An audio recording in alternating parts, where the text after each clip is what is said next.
Hello everyone, welcome back to the Harsha DSC classes. ఈరోజు మనము ఈ వీడియోలో వచ్చేసి ఏపీ టెట్కి సంబంధించి మరొక మోడల్ పేపర్ అయితే చూద్దామండి. సో ఏపీ టెట్లో వచ్చేసి ఆల్రెడీ నేను ఒక 4 మోడల్ పేపర్స్ అయితే చేయడం జరిగింది. సో ఎవరైనా ప్రాక్టీస్ చేయాలనుకుంటే ప్రాక్టీస్ అయితే చేసుకోండి. సో ఈ వీడియోలో మరొక మోడల్ పేపర్ అయితే చూద్దాము. సో ఫుల్గా మీకు సైకాలజీ, తెలుగు, ఇంగ్లీష్ అన్ని సబ్జెక్టులకు సంబంధించినటువంటి క్వశ్చన్స్ అయితే ఉంటాయండి. సో ప్రతి ఒక్కరు కూడా ప్రాక్టీస్ అయితే చేసుకోవచ్చు. సో మన ఛానల్లో మార్క్ టెస్ట్లు కానీ ప్రాక్టీస్ టెస్ట్లు ప్రతి ఒక్కటి కూడా అప్లోడ్ అయితే చేస్తూ ఉన్నాము. సో ఎవరైనా ప్రిపేర్ అవ్వాలి అనుకున్న వాళ్ళైతే ఒకసారి అయితే ప్రిపేర్ అవ్వండి. సో ఈ వీడియోలో ఫస్ట్ సైకాలజీకి సంబంధించినటువంటి క్వశ్చన్స్ అయితే చూద్దామండి. ఇందులో ఫస్ట్ బిట్ వచ్చేసి, ఒక వ్యక్తి ఏ పనిలోనైనా వృత్తిలోనైనా రాణించాలంటే కావలసినవి అనేసి ఇచ్చారు. ఆప్షన్స్లో మనకు అభిరుచి మరియు వైఖరి, సహజ సామర్థ్యము మరియు అభిరుచి, ఆప్షన్ 3 వైఖరి మరియు సృజనాత్మకత, అలాగే ఆప్షన్ 4 అభ్యాసనం మరియు పరిపక్వత అనేసి ఇచ్చారండి. ఒక వ్యక్తికి ఏ పనిలోనైనా వృత్తిలోనైనా రాణించాలంటే ఫస్ట్ ఆ పని మీద అభిరుచి అనేది ఉండాలండి. ఫస్ట్ అభిరుచి అనేది ఉండాలి. సో వృత్తిలో రాణించాలంటే ఏంటి, అతనికి దాంట్లో రాణించగలిగేటటువంటి సహజ సామర్థ్యము కూడా ఉండాలండి. సామర్థ్యము లేకుండా మనకు ఏది కూడా మనం సాధించలేము. మనకు అభిరుచి కూడా ఉండాలన్నమాట. అంటే దాని మీద ఇంట్రెస్ట్ ఉండి మనకు సామర్థ్యం ఉన్నట్లయితే మాత్రమే దాంట్లో మనం రాణించగలుగుతాము. So option 2 is the right answer అండి. ఏదైనా ఒక వ్యక్తి ఏ వృత్తిలోనైనా కానీ పనిలోనైనా రాణించాలంటే ఏం కావాలి, సహజ సామర్థ్యం కావాలని, అలాగే ఆ పని మీద ఇష్టం కూడా ఉండాలి, అంటే అభిరుచి అన్నమాట. Option 2 is the right answer అండి. నెక్స్ట్ క్వశ్చను, 4 సంవత్సరాల పిల్లవాడు ఇంగ్లీష్ రైమ్స్ చెప్పేటప్పుడు ఉపయోగించే స్మృతి ఏది అనేసి ఇచ్చారు. ఆప్షన్స్లో ఫస్ట్ది బట్టి స్మృతి, సంవేదనా స్మృతి, తార్కిక స్మృతి, క్రియాత్మక స్మృతి అనేసి ఇచ్చారండి. మనకు ఇక్కడ ఇంగ్లీష్ రైమ్స్ 4 సంవత్సరాల పిల్లవాడికి అసలు ఏమైనా తెలుస్తాయా అండి? ఏం తెలియవన్నమాట. మనం ఏదైతే నేర్పిస్తామో దాన్ని అతను బట్టి కొట్టి నేర్చుకుంటాడు. అంటే ఇప్పుడు మనకు టేబుల్స్ నేర్చుకోవడం కానీ, చిన్నపిల్లలు ఇవన్నీ ఉంటాయి కదా, వాళ్ళకు తెలియదు అనమాట. మల్టిప్లికేషన్ వల్ల వస్తాయి కానీ, ఇలాంటివి లాజిక్స్ కానీ రీజనింగ్స్ ఏమీ తెలియకుండా వాళ్ళు మనం ఏదైతే చెప్తామో దాన్ని బై హార్ట్ చేస్తూ ఉంటారు. సో బట్టి కొట్టడం వల్ల అవి మళ్ళీ మనకు తిరిగి అప్పచెప్పడం జరుగుతుంది. సో కాబట్టి 4 సంవత్సరాల పిల్లవాడు ఇంగ్లీష్ రైమ్స్ చెప్పేటప్పుడు ఉపయోగించే స్మృతి ఏదండి? బట్టి స్మృతి అనమాట. సో తార్కిక స్మృతి, క్రియాత్మక స్మృతి అంటే ఇవి మనకు ఆలోచించి చేసేటి అండి. సో నెక్స్ట్ క్వశ్చన్ చూద్దాము. ప్రకల్పన మరియు నిగమనాత్మక వివేచనం ఏర్పడే పియాజే సంజ్ఞానాత్మక దశ ఏది అనేసి ఇచ్చారండి. సో ఇవన్నీ కూడా మనకు పియాజే సంజ్ఞానాత్మక దశలో ఉండేటటువంటివి 4 దశలండి. సో దీంట్లో మనకు ప్రకల్పన, నిగమనాత్మక వివేచనం అనేది పిల్లవాడిలో ఎప్పుడు వస్తుందండి? అమూర్త ప్రచాలక దశలో వస్తుందండి. So option 2 is the right answer. Next question, సమ్మిళిత విద్య యొక్క ముఖ్య ఉద్దేశము ఈ రకానికి చెందిన పిల్లల వైవిధ్య అవసరాలు తీర్చడం అనేసి ఇచ్చారండి. అసలు మనకు సమ్మిళిత విద్య అంటే ఏంటండి? అందరికీ విద్యను కల్పించడం అన్నమాట. అంటే దాంట్లో ఎటువంటి విద్యార్థులు ఉన్నా ప్రతి ఒక్కరికి కూడా విద్యను కల్పించడమే సమ్మిళిత విద్య యొక్క ముఖ్య లక్షణం. సో ఇక్కడ ఆప్షన్స్ చూసుకుంటే మనకు అందరి అభ్యాసకుల అవసరాలు, ఎస్ కరెక్ట్ అండి. సమ్మిళిత విద్య యొక్క ముఖ్య ఉద్దేశం ఏంటంటే అందరి అభ్యాసకుల యొక్క అవసరాలను తీర్చడము. మిగిలిన ఏంటివి మనకు ప్రత్యేక అవసరాలు ఇచ్చారు, అభ్యాస వైకల్యాలు ఇచ్చారు, సాధారణ అభ్యాసకుల అవసరాలను ఇచ్చారు. సో ఇవన్నీ కూడా కలిసి ఉండాలండి. సో మనకు ఆప్షన్ 1 అనేది కరెక్ట్ అవుతుంది. నెక్స్ట్ క్వశ్చను, చొరవ, అపరాధము అనే మనోసాంఘిక క్లిష్ట పరిస్థితి ఎదుర్కొనే పిల్లల వయస్సు అనేసి ఇచ్చారండి. సో మనకు మీకు ఆల్రెడీ నేను చాలాసార్లు చెప్పాను కదా, మనకు కంపల్సరీగా ఎరిక్సన్ దశలు నేర్చుకోవాలండి. కంపల్సరీగా ఒక్కొక్క క్వశ్చన్ ఎలాగోలాగో వస్తుందన్నమాట మనకి ఏదో ఒక దశకి సంబంధించి. సో ఇక్కడ చొరవ, అపరాధం అనేది మనకు ఏ ఏజ్లో ఉంటుందండి? 3 నుంచి 6 సంవత్సరాల వయసులో ఉంటుందండి. 3 నుంచి 6 సంవత్సరాల వయసులో. సో ఆప్షన్ 4 అనేది కరెక్ట్ అవుతుందన్నమాట. 3 నుంచి 6 సంవత్సరాల వయసు ఏ దశ అండి? క్రీడా దశ. ఇది మనకు క్రీడా దశకు సంబంధించినటువంటిదండి. క్రీడా దశలో ఎదుర్కొనేటటువంటి క్లిష్ట పరిస్థితి ఏంటి? చొరవ, అపరాధము. సో ఈ చొరవ, అపరాధం ఏర్పడేటటువంటి ఏజ్ ఎంత? 3 నుంచి 6 సంవత్సరాలండి. Option 4 is the right answer. Next question, type నేర్చుకోవటంలో ఇమిడి ఉన్న అభ్యాసన సూత్రం ఏది అనేసి ఇచ్చారు. ఆప్షన్స్లో అభ్యాసన నియమము, ఫలిత నియమము, విరమణ నియమము, సంసిద్ధత నియమము అనేసి ఇచ్చారండి. టైప్ రైటింగ్ నేర్చుకోవడం కానివ్వండి, ఇంటి పనిలో కానివ్వండి, ఇమిడి ఉన్న అభ్యాసన సూత్రం ఏది అంటే అభ్యాసన నియమం అండి. అంటే ప్రతిరోజు కూడా నేర్చుకుంటూ ఉండాలి. టైప్ రైటింగ్ అంటే మనం ఒకరోజు నేర్చుకుంటే వచ్చేది కాదు. దాన్ని మనం ఎంత అయితే ప్రాక్టీస్ చేస్తూ ఉంటామో అంత బాగా వస్తుందన్నమాట. సో టైప్ రైటింగ్లో ఇమిడి ఉన్న అభ్యాసన సూత్రం ఏంది? అభ్యాసన నియమము. నెక్స్ట్ క్వశ్చను, మూల్యాంకనం యొక్క పరిపాలనాపరమైన ప్రయోజనం ఏది అనేసి ఇచ్చారండి. మూల్యాంకనానికి సంబంధించి ఆప్షన్స్లో జవాబుదారీతనము, విద్యా ప్రణాళిక నిర్మాణం కొరకు, సామాజిక ప్రయోజనం కొరకు, బోధనను మెరుగుపరుచుకోవడానికి అనేసి ఇచ్చారు. సో మనకు మూల్యాంకనం అనేది ఎందుకు చేస్తాము? మనము ఎంతైతే నేర్చుకున్నామా లేదా, ఉపాధ్యాయుడు ఏం చెప్పాడు, మనం దాన్ని ఎంతవరకు నేర్చుకున్నాము అనేది తెలుసుకోవడం కోసమే మనం మూల్యాంకనం అనేది చేస్తాం అన్నమాట. సో కాబట్టి దాని యొక్క పరిపాలనపరమైన ప్రయోజనం ఏందండి? జవాబుదారీతనం కోసం అండి. సో ఆప్షన్ 1 అనేది కరెక్ట్ అవుతుంది. విద్యా ప్రణాళిక నిర్మాణం అనేది ఇవన్నీ ఉపాధ్యాయుడికి సంబంధించింది. సామాజిక ప్రయోజనం అనేది అసలు ఉండదండి. నెక్స్ట్ బోధనను మెరుగుపరుచుకోవడం కోసం మనకు ప్రణాళికలు అనేటివి తయారు చేసుకుంటాం, కానీ మూల్యాంకనాలు అనేటివి చేసుకోం, కాబట్టి ఇది కూడా కాదు. నెక్స్ట్ క్వశ్చన్ వచ్చేసి, పరీక్షలలో ఫెయిల్ అయిన విద్యార్థి తనను తాను పాస్ అయినా పెద్ద ప్రయోజనం లేదని తనను తాను సమర్థించుకోవటం అనేది ఏంటి అనేసి ఇచ్చారండి. ఆప్షన్స్లో ప్రక్షేపణము, హేతుకీకరణము, పరిహారము, విస్థాపనము అనేసి ఇచ్చారు. సో మనము ఇచ్చిన ఆప్షన్స్ చూద్దామండి. ప్రక్షేపణం అంటే మనలోని లోపాలను ఇతరులకు ఆపాదించడం. అంటే నేను ఎగ్జామ్ సరిగ్గా రాయలేదు, ఎందుకంటే మా టీచరు సరిగ్గా చెప్పలేదు అని అతని మీదకి తోసేయడం అనమాట. అటువంటి దాన్ని ప్రక్షేపణం అంటాము. నెక్స్ట్ పరిహారం అండి. పరిహారం అంటే ఏంటంటే మనకు ఒక రంగంలో రాణించలేనటువంటి వ్యక్తి ఇంకొక రంగంలో రాణిస్తే దాన్ని పరిహారం అంటాం. నెక్స్ట్ విస్థాపనం అంటే ఏంటంటే ఒకరి మీద కోపాన్ని ఇంకొకరి మీద చూపిస్తే దాన్ని విస్థాపనం అంటాం. సో నెక్స్ట్ హేతుకీకరణం అంటే ఏంటి? ఇచ్చినటువంటి క్వశ్చనే అండి. పరీక్షలలో ఫెయిల్ అయిన విద్యార్థి తాను పాస్ అయినా కూడా ఏం ప్రయోజనం ఏమి ఉండదు అని సమర్థించుకోవటాన్ని ఏమంటాము? హేతుకీకరణం అంటాము. సో ఇంకొక ఎగ్జాంపుల్ కూడా ఏంటంటే, నేను డిఎస్సి పాస్ అయినా పెద్ద ప్రయోజనం ఏమీ ఉండదు, ఎందుకంటే పోస్టులు చాలా తక్కువ ఉన్నాయిలే అని అంటూ ఉంటారు కదా కొంతమంది. ఆ పోస్టులు తక్కువగా ఉండడం వల్ల నేను డిఎస్సి పాస్ అయినా ఫెయిల్ అయినా నాకైతే జాబ్ రాదు అంటూ ఉంటారు కదా. సో అటువంటి సందర్భాన్ని కూడా మనము హేతుకీకరణంగా చెప్పచ్చండి. సో నెక్స్ట్ క్వశ్చన్ వచ్చేసి, ఒక వ్యక్తి తన సమస్యకు తానే పరిష్కారం కనుగొనేలా చేసే మంత్రణం ఏది అనేసి ఇచ్చారండి. ఇక్కడ మనకు ఆప్షన్స్లో నిర్దేశక మంత్రణం, అనిర్దేశక మంత్రణం, శ్రేష్టాగ్రహణ మంత్రణం, ప్రత్యేక మంత్రణం అనేసి ఇచ్చారు. ప్రత్యేక మంత్రణం అనేది లేదండి.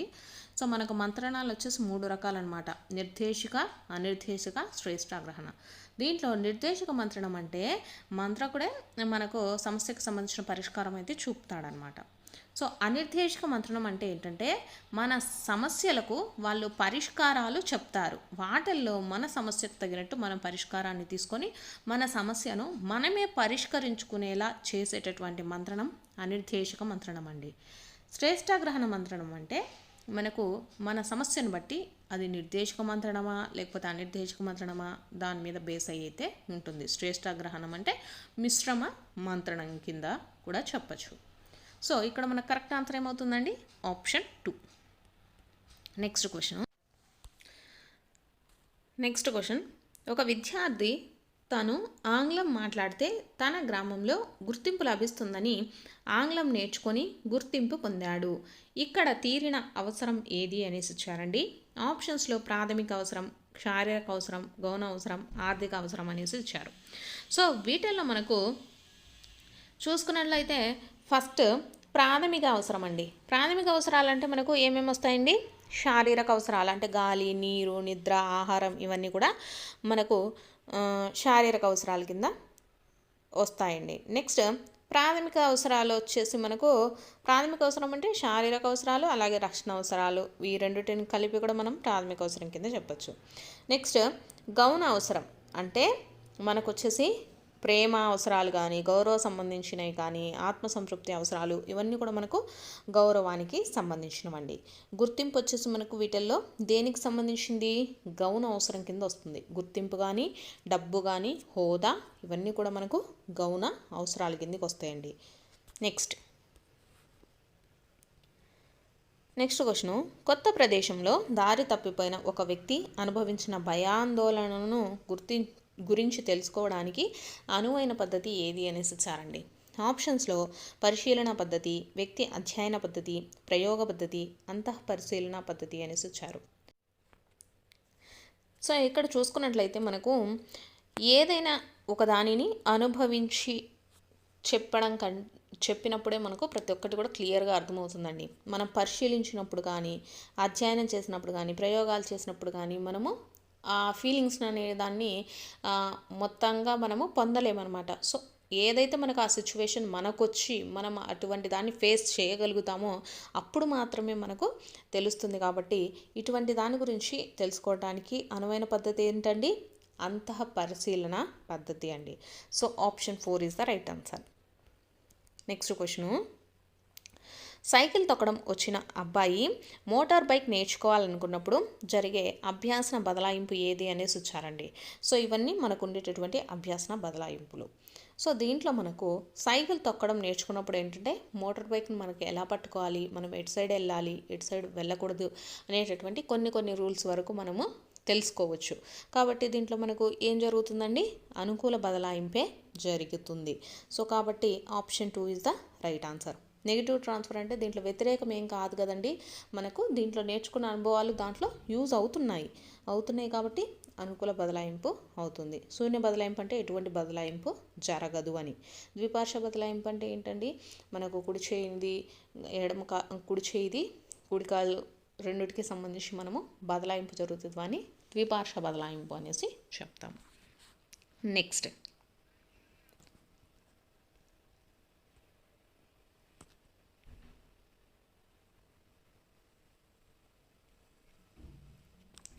అభిరుచులకు సంబంధించి అసత్య ప్రవచనం ఏది అనేసి ఇచ్చారండి.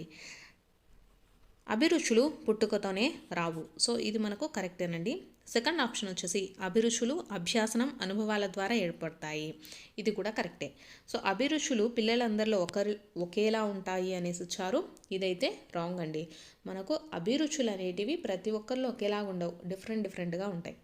అంటే నాకు ఇష్టమైంది మీకు ఇష్టం ఉండదు, మీకు ఇష్టమైంది పక్కన వాళ్ళకి ఇష్టం ఉండదు. ఇలా అభిరుచులు అనేటివి ప్రతి వ్యక్తిలో ఒకేలాగా దాదాపుగా ఉండవండి.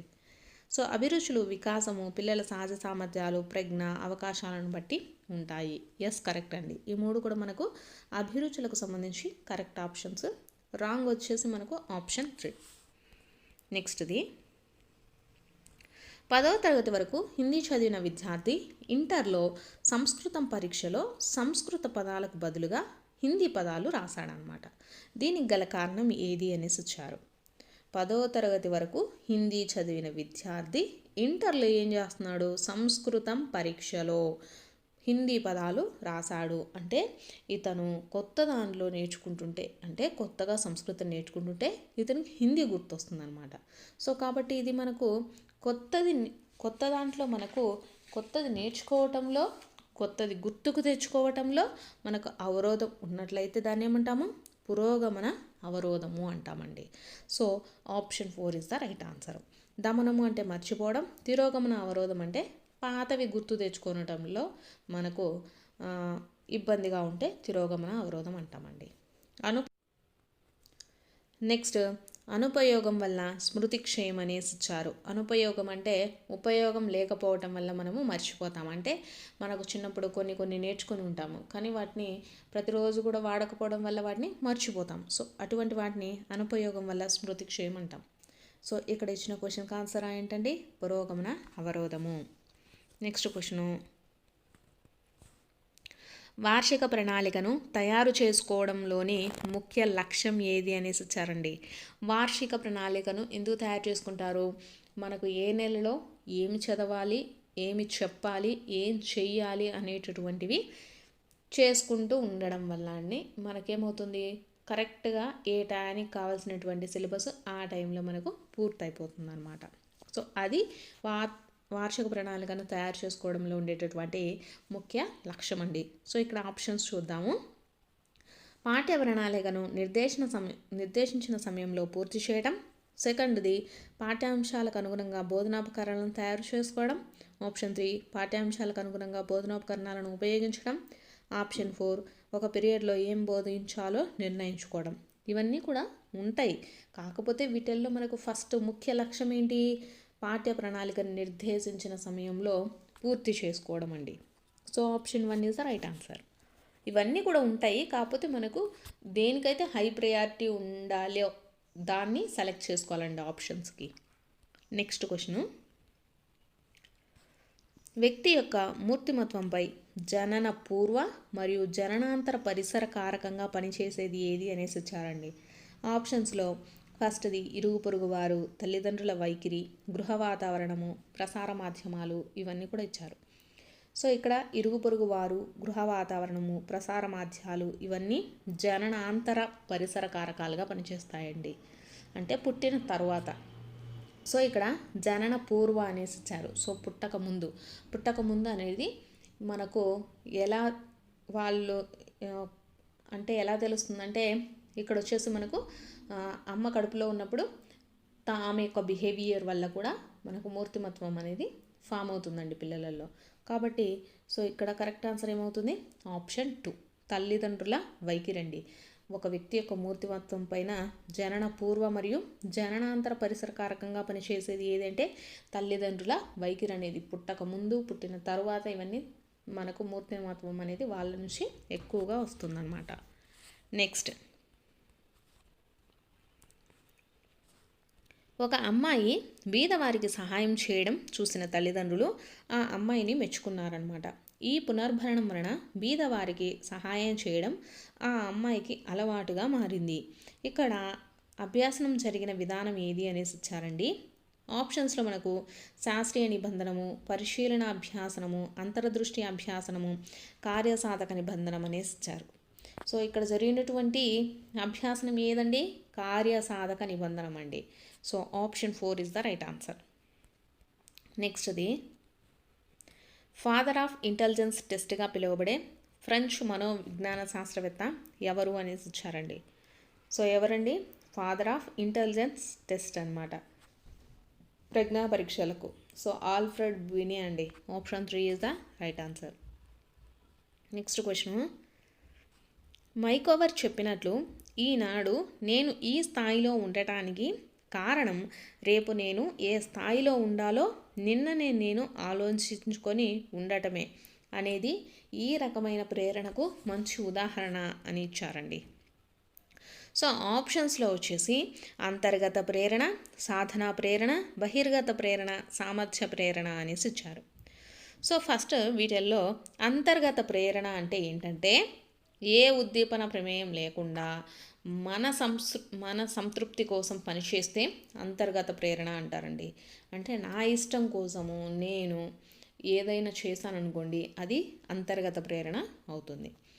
నెక్స్ట్, సాధనా ప్రేరణ. సాధనా ప్రేరణ అంటే ఏంటంటే మనం ఏదైనా ఒక లక్ష్యాన్ని నిర్ధారించుకొని ఆ లక్ష్యం వైపు ఆ లక్ష్యాన్ని సాధించడం కోసం అడుగులు వేసి సాధిస్తే అది సాధనా ప్రేరణ అవుతుందండి. బహిర్గత ప్రేరణ అంటే బాహ్య ప్రేరణ అనేసి కూడా చెప్తాం. అంటే అభిరుచి, అవసరం ఇవన్నీ లేకుండా పనిలో మనకు అంటే నేను ఎక్కువగా పని చేస్తే డబ్బులు వస్తాయి అని కొంతమంది చేస్తూ ఉంటారు కదా.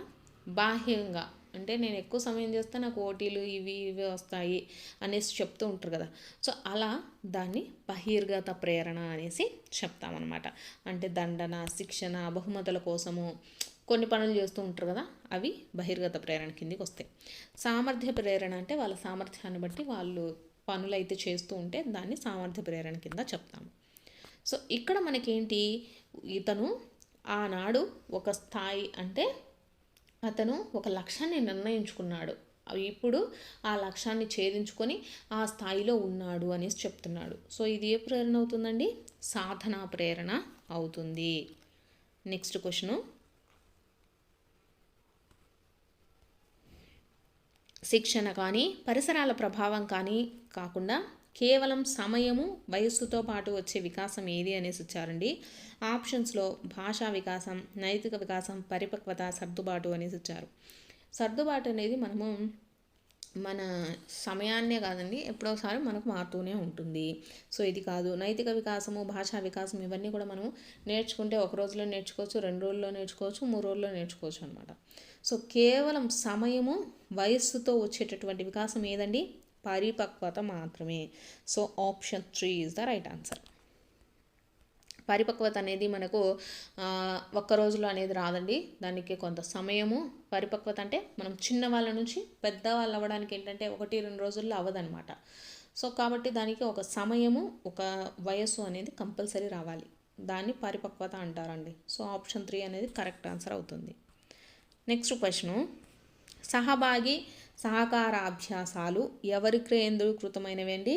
విద్యార్థి కేంద్రీకృతమైనవి. చాలాసార్లు కూడా చెప్పానండి. సహభాగి అంటే సహకారం అంటే మనము మన ఫ్రెండ్స్తో కూర్చొని చదువుకోవడం కానీ నేర్చుకోవడం కానీ ఇవన్నీ కూడా మనకు దేంట్లో ఉంటాయి? విద్యార్థి కేంద్రీకృతమయ్యే ఉంటాయండి. ఉపాధ్యాయ కేంద్రీకృతమైనవి కావు, విషయ కేంద్రీకృతమైనవి కావు, సామర్థ్య కేంద్రీకృతమైనవి కూడా కావు. నెక్స్ట్, పరిశీలన అభ్యాసనంలో అభ్యాసనం జరిగే సోపానాల సరియైన క్రమం ఏది అనేసి ఇచ్చారండి. మనకు పరిశీలన అభ్యాసన సిద్ధాంతంలో చూసుకున్నట్లయితే మనకు ఫస్ట్ ఏముంటుందండి? ఫస్ట్ అవధానం అండి. ఫస్ట్ అవధానము, ధారణ, పునరుత్పాదనము, పునర్భరణము, ఇవి పరిశీలన అభ్యాసనంలో ఉండేటటువంటి వరుస క్రమం అండి. నెక్స్ట్, ఆర్టీఈ చట్టం 2009 ప్రకారము సరికాని ప్రవచనం ఏది అనేసి ఇచ్చారండి. ఆప్షన్స్లో ఫస్ట్, పిల్లల వయసుకు తగిన తరగతిలో ప్రవేశం కల్పించాలి, ఇది సరి అయిన ప్రవచనము. పిల్లలను శారీరకంగా మానసికంగా హింసించరాదు, ఇది కూడా సరి అయినదేనండి. పిల్లలు ఒక తరగతికి నిర్దేశించిన సామర్థ్యాలు సాధించకపోతే మళ్ళీ అదే తరగతిలో కొనసాగించాలి అనేసి ఇచ్చారు, ఇదైతే సరికాదండి. పిల్లలు నిర్దేశించిన సామర్థ్యాలు సాధించకపోయినా మనము నెక్స్ట్ క్లాస్కి అనేది ప్రమోట్ చేయాలండి. నెక్స్ట్, పిల్లల మాతృభాషలోనే విద్యాబోధన జరగాలి, ఇవి కూడా కరెక్ట్ అండి. ఈ 3 కూడా మనకు ఆర్టీఈ ప్రకారం కరెక్ట్ అండి. సరికానిది ఆప్షన్ 3. నెక్స్ట్ క్వశ్చను, పూర్వ ముఠాదశగా పిలువబడే పిల్లల వికాస దశ ఏది అనేసి అడుగుతున్నారు. మీకు చాలాసార్లు కూడా ఈ క్వశ్చన్ రిపీట్ అయిందండి. పూర్వ ముఠాదశగా పిలువబడేది ఏంటిదండి? పూర్వ బాల్య దశను పూర్వ ముఠాదశ అంటాం. సో ఓన్లీ ముఠాదశ అంటే ఉత్తర బాల్య దశ అండి. ఓన్లీ ముఠాదశ అని అడిగారనుకోండి, సో అది ఉత్తర బాల్య దశ అవుతుంది. సో ఇక్కడ పూర్వ అని ఇచ్చారు కాబట్టి అది ఏమవుతుంది? పూర్వ బాల్య దశ అవుతుంది. So option 2 is the right answer అండి. నెక్స్ట్ క్వశ్చను, క్రింది వానిలో ఒకటి పాఠశాలలో విద్యార్థుల అభ్యాసనను ప్రభావితం చేయదు అనేసి ఇచ్చారు. ఆప్షన్స్లో ఫస్ట్ది ఉపాధ్యాయుల సమయ పాలన, ఇది ప్రభావితం చేస్తుందండి. పాఠ్య ప్రణాళిక కూడా ప్రభావితం చేస్తుంది. విద్యార్థుల సాంఘిక స్థాయి అనేది మనకు అభ్యాసనాన్ని ప్రభావితం చేయదండి. విద్యార్థుల పట్ల ఉపాధ్యాయుని వైఖరి కూడా మనకు అభ్యాసనంలో సహాయపడుతుంది అనమాట. సో సహాయపడింది ఏంటి? విద్యార్థుల సాంఘిక స్థాయి అంటే మన పక్కన ఉండేటటువంటి విద్యార్థులు బాగా చదువుతున్నారా, లేకపోతే వాళ్ళకి బాగా డబ్బులు ఉందా, వాళ్ళకి అన్నీ ఉన్నాయా, అటువంటి విషయాల మీద అభ్యాసనం అనేది మనకు ప్రభావితం అనేది చెయ్యదన్నమాట. So option 3 is the right answer. Next question, పూర్వ సాంప్రదాయ స్థాయి 2వ దశలో ఉన్న పిల్లల లక్షణం ఏది అనేసి ఇచ్చారండి. మనకు పూర్వ సాంప్రదాయ స్థాయిలో ఉండేటటువంటి 2వ దశలో ఏముంటుందండి? దాదాపుగా మనకు మొత్తం 6 దశలు అయితే ఉన్నాయి కదా, 3 స్థాయిలు 6 దశలు ఉన్నాయి. సో 2వ దశలో వచ్చేసి బహుమతులు, అవసరాల నీతి, సహజ సంతోషం అండి. సో కాబట్టి ఇక్కడ ఇచ్చినటువంటి ఆప్షన్స్లో మనకు ఫస్ట్ వన్ కరెక్ట్ అవుతుంది. బహుమానాలు పొందాలనే లక్ష్యంతో ప్రవర్తించడం మనకు పూర్వ సాంప్రదాయ స్థాయి 2వ దశలో జరుగుతుందండి. సో ఆప్షన్ 1 వచ్చేసి కరెక్ట్ ఆన్సర్. నెక్స్ట్ది, క్రింది వానిలో విభిన్నమైన దానిని గుర్తించండి అనేసి ఇచ్చారు. ఆప్షన్స్లో ఫస్ట్ది పునరుభ్యాసనము, దమనము, పునఃస్మరణ, గుర్తింపు అనేసి ఇచ్చారు. గుర్తింపు అన్నా, పునఃస్మరణ అన్నా, పునరభ్యాసనం అన్నా మనము ఏదో ఒకటి గుర్తుకు తెచ్చుకోవటం అనే అర్థం వస్తుంది. సో విభిన్నమైనది ఏంటండి? దమనము. దమనం అంటే ఏంటి? కావాలని మర్చిపోతే దాన్ని దమనము అంటాం. So option 2 is the right answer అండి. నెక్స్ట్ క్వశ్చను, పాఠశాలలో చేపట్టే కార్యక్రమాల రూపకల్పన, నిర్వహణలో ఉపాధ్యాయుల మరియు విద్యార్థుల అభిప్రాయాలకు విలువనిచ్చే పాఠశాల నిర్వహణ విధానం అనేసి ఇచ్చారు. ఆప్షన్స్లో మనకు ప్రజాస్వామిక, ప్రోత్సాహపూరిత, అప్రజాస్వామిక, నిరుత్సాహపూరిత, అప్రజాస్వామిక, ప్రోత్సాహపూరిత, నెక్స్ట్ నిరంకుశ, దండనాపూరిత అనేసి ఇచ్చారు. సో ఇక్కడ మనకు పాఠశాలలో చేపట్టే కార్యక్రమాల రూపకల్పన నిర్వహణలో మనకు ఉపాధ్యాయులు విద్యార్థుల అభిప్రాయాలకు విలువనిస్తూ ఉన్నారు. సో ఇదేమవుతుంది, మనకు ప్రజాస్వామిక అవుతుంది. అలాగే వీళ్ళకు ప్రోత్సాహాన్ని చేపట్టడానికి కూడా ఉపాధ్యాయులు హెల్ప్ చేస్తున్నారు కదా, కాబట్టి ప్రోత్సాహపూరిత కూడా అవుతుందండి. So option 1 is the right answer. నెక్స్ట్ది విద్యార్థులలోని అంతర్బుద్ధి చింతన, అన్వేషణాభ్యాసనము విద్యార్థి జ్ఞాన నిర్మాణానికి తోడ్పడతాయని తెలిపిన సిద్ధాంతం ఏది అనేసి ఇచ్చారండి. మనకు ఆప్షన్స్లో బండోరా పరిశీలన అభ్యాసన సిద్ధాంతము, యత్నదోష అభ్యాసన సిద్ధాంతము, అంతర్దృష్టి అభ్యాసనము, బ్రూనర్ బోధనా సిద్ధాంతం అనేసి ఇచ్చారండి. సో మనకు విద్యార్థులలో అంతర్బుద్ధి చింతన, అన్వేషణ అభ్యాసనము, ఇక్కడ మనకు అభ్యాసనం అనగానే ఏంటిదండి, ఇది బోధనకు సంబంధించింది కాబట్టి ఇది ఏ సిద్ధాంతం అవుతుంది, బ్రూనర్ బోధనా సిద్ధాంతము. So option 4 is the right answer. Next question, క్రింది వానిలో స్మృతిని పెంపొందించేవి ఏవి అనేసి ఇచ్చారండి. ఆప్షన్స్లో ఫస్ట్ శబ్ద ప్రమాణము, స్మృతి విస్మృతి, భావాల సంసర్గము, కథనాలు అనేసి ఇచ్చారు. కథనాలు కానీ స్మృతి విస్మృతి కానీ శబ్ద ప్రమాణం అంటే మనం మాట్లాడే ఏమంటారండి, మనం మాట్లాడే సౌండ్ అనమాట. మనం చిన్నగా చెప్పడం, పెద్దగా చెప్పడం, సో దాన్ని శబ్ద ప్రమాణం అంటాం. సో అటువంటిది కూడా మనకు స్మృతిని అయితే పెంచదు. స్మృతిని పెంపొందించేది ఏదంటే భావాల సంసర్గము, అంటే ఒకదానికొకటి మనం చదువుకునేది ఒకదానికొకటి లింకేజ్ చదువుకుంటూ వెళ్తూ ఉన్నామనుకోండి, స్మృతి అనేది మనకు పెరుగుతుందన్నమాట, ఎక్కువగా గుర్తుంచుకోవడానికి ఛాన్సెస్ ఉంటాయి. సో కాబట్టి భావాల సంసర్గం అనేది కరెక్ట్ ఆన్సర్ అవుతుందండి, ఆప్షన్ 3.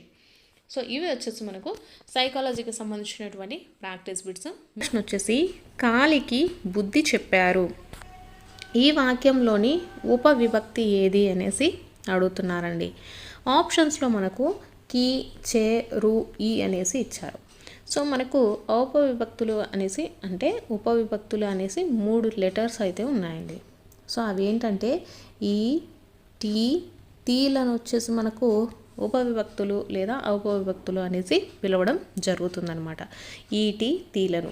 ఇక్కడ మనకు వీటిల్లో ఏ విభక్తి ఉందండి, కాలికి. కి అంటే మనకేమొస్తుంది, ఈ అనేటటువంటిది వస్తుంది. సో ఈ వాక్యంలో ఉపవిభక్తి ఏంటిది, ఈ.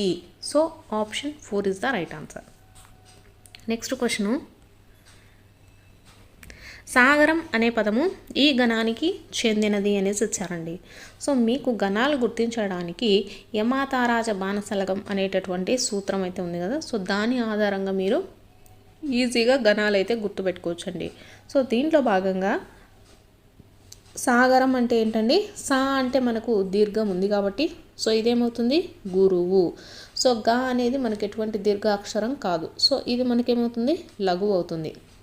నెక్స్ట్ రమ్. రమ్ అనేది కూడా మనకి ఎప్పుడు గురువు కిందనే వస్తుందండి. మనకు రమ్ కానీ రహ కానీ ఇవన్నీ కూడా గురువుల కిందకి వస్తాయి. సో ఇక్కడ మధ్య లఘువు ఏ గణం అవుతుందండి, రగణం అవుతుంది. So option 3 is the right answer. నెక్స్ట్ది, వారిజాప్తుడు తూర్పు వంక గృంకినను అనేసి ఇచ్చారు. ఈ వాక్యంలో వారిజాప్తుడు అనగా ఎవరు అనేసి ఇచ్చారండి. ఫస్ట్ది వచ్చేసి ప్రాణులకు ఆప్తుడు యమధర్మరాజు. సెకండ్ ఆప్షను ఆకాశానికి ఆప్తుడు ఎవరు అంటే పక్షి. నెక్స్ట్ నావికులచే తరింపజేయునది ఏది అంటే చుక్క. పద్మములకు ఆప్తుడు సూర్యుడు. ఇవన్నీ కూడా మనకు కరెక్టేనండి. కాకపోతే ఇక్కడ ఇచ్చినవి ఏంటిది, మనకు వారిజాప్తుడు అంటే ఏంటో అడుగుతున్నారు. వారిజాప్తుడు తూర్పు వంక కృంగినను అంటే మనకు ఇక్కడ వారిజాప్తుడు అంటే ఎవరండి, సూర్యుడు అనేసి అర్థం వస్తుంది. సూర్యుడు అంటే పద్మములకు ఆప్తుడు ఎవరు, సూర్యుడు. So option 4 is the right answer. నెక్స్ట్ది,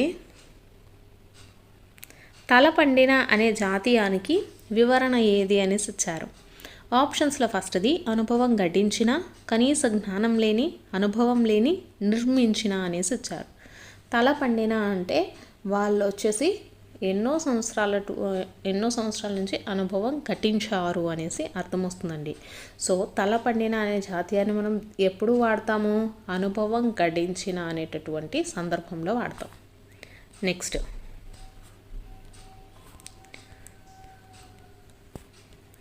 ఒక వ్యక్తికి కానీ, వ్యవస్థకు కానీ లేదా యంత్రానికి కానీ ఉన్న సమర్థతను సూచించే వాక్యం ఏది అనేసి ఇచ్చారు. ఆప్షన్స్లో ఆశ్చర్యార్థక వాక్యం, సందేహార్థక వాక్యం, అనుమత్యార్థక వాక్యం, సామర్థ్యార్థక వాక్యం అనేసి ఇచ్చారు. సో ఈ టాపిక్ కూడా మనకు వెరీ వెరీ ఇంపార్టెంట్ అండి. సో ఇక్కడ మనకు దేనిని తెలియజేస్తుంది? సమర్థతను తెలియజేస్తుంది. సమర్థతను తెలియజేసే అంశాలను ఏమంటాము? సామర్థ్యార్థక వాక్యాలుగా చెప్పబడుతున్నాయండి. ఆశ్చర్యార్థక వాక్యం అంటే మీకు తెలిసిందే, అయ్యో ఇది ఎంత బాగుందో అనేసి మనం ఆశ్చర్యార్థకంగా ఏవైతే చెప్తామో వాటిని ఆశ్చర్యార్థక వాక్యాల కింద చెప్తాం. సందేహార్థక వాక్యం అంటే మనకు ఏదైనా సందేహం కలిగించేటట్టు, అవునా ఇది నిజమా అని అడుగుతాం కదా, సో అటువంటి వాక్యాలను సందేహార్థక వాక్యాలుగా చెప్పచ్చు. అనుమత్యార్థక వాక్యం అంటే మనము మీరు లోపలికి రండి, లేకపోతే మీరు బయటికి వెళ్ళండి, ఇలా మనం ఏదో ఒకటి చెప్తూ ఉంటాం కదా, సో అనుమతిని ఇచ్చినట్లయితే వాటిని అనుమత్యార్థక వాక్యం చెప్తాం. ఇక్కడ సమర్థతను తెలియజేస్తుంది కాబట్టి ఇది సామర్థ్యార్థక వాక్యం అవుతుంది. నెక్స్ట్ క్వశ్చన్, వేరు పురుగు వేరును తొలుస్తుంది అనేసి ఇచ్చారు. ఈ వాక్యంలో ద్వితీయ విభక్తి ప్రత్యయం ఏది అనేసి ఇచ్చారండి. మనకు ద్వితీయ విభక్తి ప్రత్యయాలు ఏమేంటి అండి? నిన్, నున్, లన్, గూర్చి, గురించి, ఇవి మనకు ద్వితీయ విభక్తికి సంబంధించినటువంటి ప్రత్యయాలు. సో ఇక్కడ ఏమున్నాయండి? వేరు పురుగు వేరును, ఇక్కడ ను అనేటటువంటిది ఉంది. సో ను అనేది మనకు ఏ విభక్తి ప్రత్యయం అవుతుంది? ద్వితీయ విభక్తి ప్రత్యయం అవుతుంది. కాబట్టి కరెక్ట్ ఆన్సర్ ఏంటండి? ఆప్షన్ 4. నెక్స్ట్ క్వశ్చను, దుస్తులు అనే పదానికి పర్యాయ పదాలు రాయండి అనేసి ఇచ్చారు. ఆప్షన్స్లో ఫస్ట్ది అంబరము, ఆకాశము అనేసి ఇచ్చారు, ఇది కాదు. వస్త్రాలు, బట్టలు అనేసి ఇచ్చారు, ఇది కరెక్ట్ ఆన్సర్ అవుతుందండి. దుస్తువులు అనే పదానికి పర్యాయ పదాలు ఏంటి? వస్త్రాలు, బట్టలు. గిన్నెలు, పాత్రలు కాదు, లేఖ ఉత్తరం కాదు. నెక్స్ట్ క్వశ్చను, కర్జము అను పదానికి వికృతి అడుగుతున్నారండి. కర్జము అను పదానికి ప్రకృతి అండి, ప్రకృతి అడుగుతున్నారు. వికృతి మనకు కర్జం అవుతుంది, ప్రకృతి ఏమవుతుందండి? కార్యము. కార్యానికి వికృతి కర్జము. నెక్స్ట్, అప్పుడప్పుడు పదాన్ని విడదీయగా వచ్చిన రూపం అడుగుతున్నారండి. సో వీడియో చూస్తున్న వాళ్ళు మీకు నచ్చినట్లయితే తప్పకుండా లైక్ అయితే చేయండి. అప్పుడప్పుడు అనే పదాన్ని ఎలా విడదీస్తామనండి మనము? అప్పుడు ప్లస్ డప్పుడు అనేసి ఇచ్చారు, ఇది కాదు. అప్పు ప్లస్ అప్పుడు అనేసి ఇచ్చారు, ఇది కూడా కాదండి. సో ఇక్కడ అప్పడా ప్లస్ అప్పడు అనేసి ఇచ్చారు, ఇది కూడా కాదు. సో అప్పుడు ప్లస్ అప్పుడు, అప్పుడప్పుడు. సో ఇలా మనము పదాన్ని అయితే విడదీయాలి. సో ఇది మనకు ఏ సంధి అవుతుందండి? ఆమ్రేడిత సంధి. అప్పుడప్పుడు అనేది ఆమ్రేడిత సంధి అవుతుంది. నెక్స్ట్ క్వశ్చన్, ఇక్కడ జతపరచండి అనేసి ఇచ్చారండి. సో చూద్దాము. ఫస్ట్ తిన్నాడు, చేస్తున్నాడు, వస్తాడు. తిన్నాడు అంటే ఆల్రెడీ జరిగిపోయినది కాబట్టి సో ఇదేమవుతుందండి? భూతకాలం అవుతుంది. చేస్తున్నాడు అంటే ప్రస్తుతం చేస్తూ ఉన్నాడు అనే అర్థం వస్తుంది కాబట్టి చేస్తూ ఉండడం అంటే జరుగుతూ ఉన్నటువంటి కాలం. సో జరుగుతూ ఉన్న కాలాన్ని ఏమంటాము? వర్తమాన కాలం అంటాము. వస్తాడు అంటే రేపు కానీ ఎల్లుండి కానీ ఇలా. వస్తాడంటే భవిష్యత్ కాలంలో చెప్తుంది కాబట్టి ఇది భవిష్యత్ కాలం కిందికి వస్తుందండి. నెక్స్ట్ క్వశ్చన్,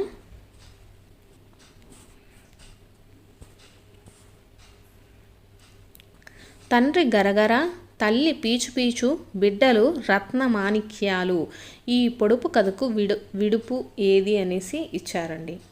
సో ఇక్కడ కొబ్బరికాయ, మామిడి పండు, పనసపండు, సీతాఫలం అనేసి ఇచ్చారు. తండ్రి గరగర అంటే ఏంటంటే మనకు ఆన్సర్ ఏమవుతుందంటే పనసపండు అవుతుందండి. తండ్రి గరగర అంటే పనసపండు పైన వచ్చేసి మనకు కూర్చుకుంటున్నట్టు ఉంటుంది. తల్లి పీచు పీచు అంటే లోపల మనకు పీచు పీచులాగా ఉంటుందండి. అదన్నీ తీసిన తర్వాత మాత్రమే మనకు పనస తొన అనేది వస్తుంది. కాబట్టి సో కరెక్ట్ ఆన్సర్ ఏమవుతుంది పనస పండు. నెక్స్ట్ క్వశ్చన్, ఆసక్తి అనే పదానికి అర్థం ఏంటి అనేసి అడుగుతున్నారండి. ఆసక్తి అంటే అర్థం ఏంటండి? కష్టం కాదు, ఇష్టం అండి. నష్టం కాదు, స్పష్టం కాదు. ఆసక్తి అంటే ఇష్టము. నెక్స్ట్ క్వశ్చన్, కుంతీదేవి చేతి నుండి పిల్లవాడు నేల మీద పడగానే ఆమె అయ్యో అని అరిచింది. ఈ వాక్యంలో అయ్యో అనేది ఈ భాషా భాగము అనేసి ఇచ్చారండి. ఆప్షన్స్లో సర్వనామం అనేసి ఇచ్చారు, కాదు. విశేషణం కాదు, క్రియ కాదు. సో అవ్యయం అవుతుందండి. మనకు లింగ వచన విభక్తులు లేనటువంటి వాటిని ఏమని పిలుస్తాము? అవ్యయాలు అనేసి చెప్తాము. సో కాబట్టి అయ్యో అనేది ఏమవుతుంది? అయ్యో కానీ, భలా కానీ, అరే కానీ, ఆహా కానీ ఇవన్నీ కూడా అవ్యయాల కింద వస్తాయి. So option 4 is the right answer. Next question, క, గ, ఛ, ఝ, ఠ, డ అనేవి ఏంటి అనేసి ఇచ్చారండి. ఇవన్నీ కూడా మనకు ఒత్తులతో ఉన్నాయి. ఒత్తులతో ఉంటే వాటిని ఏమంటామండి మనము? మహాప్రాణాక్షరాలు అనేసి చెప్తాము. మహాప్రాణాక్షరాలు లేదా వర్గయుకులు ఇలా చెప్తామండి. మహాప్రాణాక్షరాలనే వర్గయుకులు అనేసి కూడా పిలవడం జరుగుతుంది. నెక్స్ట్ అల్ప ప్రాణులు అనేసి ఇచ్చారు. అల్ప ప్రాణులు అంటే మనకు ఒత్తులు లేకుండా ఉంటాయి కదా నార్మల్గా. క, చ, గ ఇవన్నీ కూడా మనకు అల్ప ప్రాణాల కింద వస్తాయి. నెక్స్ట్ సరళాలు అనేసి ఇచ్చారండి. సరళాలు అంటే గజ డదబలను సరళాలు అనేసి పిలుస్తారండి. గజడ దబలను సరళాలు అనేసి పిలుస్తారు. నెక్స్ట్ పరుషాలు అని వేటిని పిలుస్తారండి? కచట తపలనండి. క, చ, ట, త, ప వీటిని పరుషాలు అనేసి పిలుస్తాము. నెక్స్ట్ వర్షము అను పదానికి నానా అర్థాలు రాయండి అనేసి ఇచ్చారు. ఆప్షన్స్లో వాన, జల్లు అనేసి ఇచ్చారు, ఇది కాదు. సో వర్షానికి పర్యాయ పదాలు అడిగితే వాన, జల్లు ఇవి కరెక్ట్ అవుతాయండి. ఇక్కడ మనల్ని ఏమడిగారు? నానా అర్థాలు అడిగారు. ఆప్షన్ 2లో చెయ్యి, వాన అనేసి ఇచ్చారు, ఇది కాదండి. సోనా, జడి అని ఇచ్చారు, ఇది కూడా కాదు. సంవత్సరం, వాన ఇచ్చారు, కరెక్ట్ ఆన్సర్ అవుతుందండి. వర్షం అను పదానికి నానా అర్థాలు ఏమవుతాయి? సంవత్సరము, వాన. నెక్స్ట్ క్వశ్చన్, కర్తరి వాక్యంలో కర్మకు చేరే విభక్తి ప్రత్యయం ఏది అనేసి ఇచ్చారండి. కర్తరి వాక్యం అంటే ఏంటంటే మనకు కర్త ప్రధానంగా ఉంటుందండి. కర్తరి వాక్యం అంటే కర్త ప్రధానంగా ఉంటుందన్నమాట. అలాంటి వాక్యాలను కర్తరి వాక్యం అంటాము. కర్తరి వాక్యానికి చేరే విభక్తి ప్రత్యయం ఏంటి అంటే నీ కానీ, నువ్వు కానీ అటువంటి విభక్తి ప్రత్యయాలు మనకు కర్తరి వాక్యంలో ఉంటాయండి. సో కాబట్టి ఏ విభక్తి ప్రత్యయము? నీ, నువ్వు అనేది ద్వితీయ విభక్తి ప్రత్యయాలండి. కర్తరి వాక్యంలో వచ్చేసి కర్మకు ప్రథమ విభక్తి చేరుతుందండి. అలాగే కర్తకు ప్రథమ విభక్తి చేరితే కర్మకు ద్వితీయ విభక్తి వస్తుందండి. సో అర్థమైంది కదా. కర్తరి వాక్యం అంటే కర్త ప్రధానంగా ఉంటుందండి. సో దీంట్లో మనకు కర్తకి ఏమొస్తుంది? ప్రథమ విభక్తి వస్తుందండి. కర్తకి ప్రథమ విభక్తి వస్తే కర్మకు ద్వితీయ విభక్తి వస్తుందండి. ద్వితీయ విభక్తి వచ్చి చేరుతుంది. ఫర్ ఎగ్జాంపుల్ చూసుకున్నట్లయితే రాముడు విభీషణుణ్ణి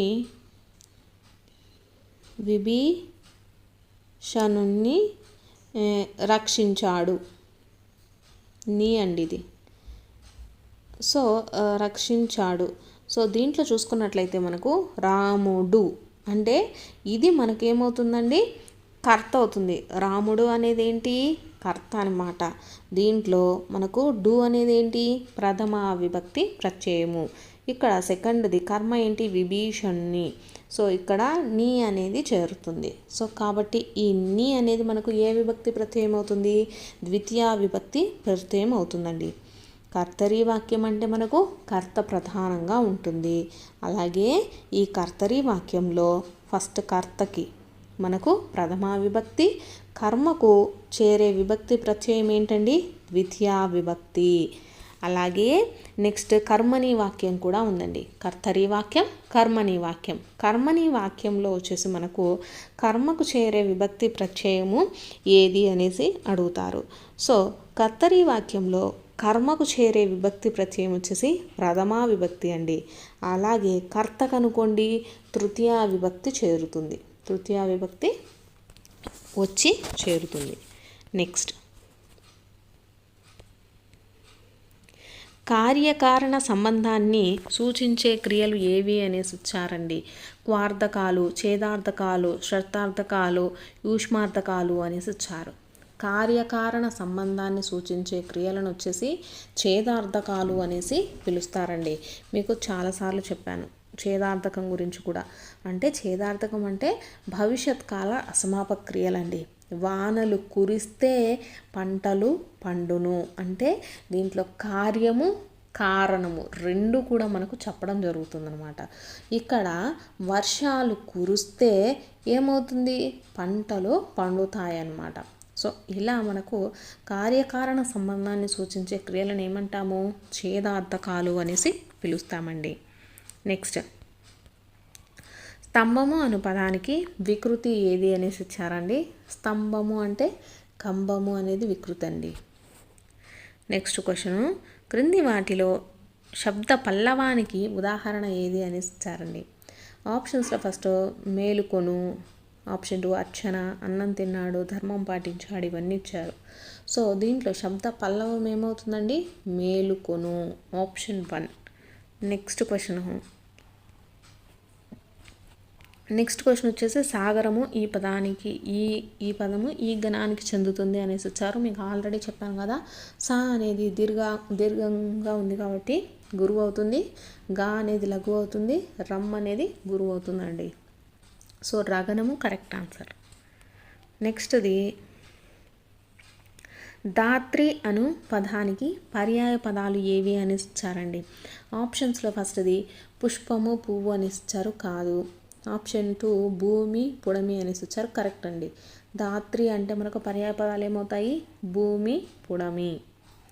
నెక్స్ట్ క్వశ్చన్, అర్థవంతమైన రెండు పదాలు కలిసి ఒకే పదంగా ఏర్పడడం అనేసి ఇచ్చారు. ఆప్షన్స్లో అలంకారము, ఛందస్సు, సమాసము, వాక్యము అనేసి ఇచ్చారండి. అర్థవంతమైన రెండు పదాలు కలిసి ఒకే పదంగా ఏర్పడితే దాన్ని ఏమంటామండి? సమాసము అంటాము. Option 3 is the right answer. Next question, Nikhil వాళ్ళ పెద్దమ్మతో ఊరికి వెళ్ళాడు. పై వాక్యంలో తృతీయా విభక్తి ప్రత్యయాన్ని గుర్తించండి అనేసి ఇచ్చారండి. సో మనకి ఇక్కడ తృతీయా విభక్తి అంటే మనకు ఏమేమి వస్తాయండి? తృతీయా విభక్తితో వచ్చేసి చేతన్ చే, తోడన్ తోన్. అంటే చేత కానీ షే కానీ ఇవి తో కానీ తోన్ కానీ ఇవన్నీ కూడా మనకు తృతీయా విభక్తి ప్రత్యయాలు అవుతాయి. సో ఇక్కడ పెద్దమ్మతో తో అనేది ఉంది కాబట్టి తో అనేది మనకు తృతీయా విభక్తి ప్రత్యయం అండి.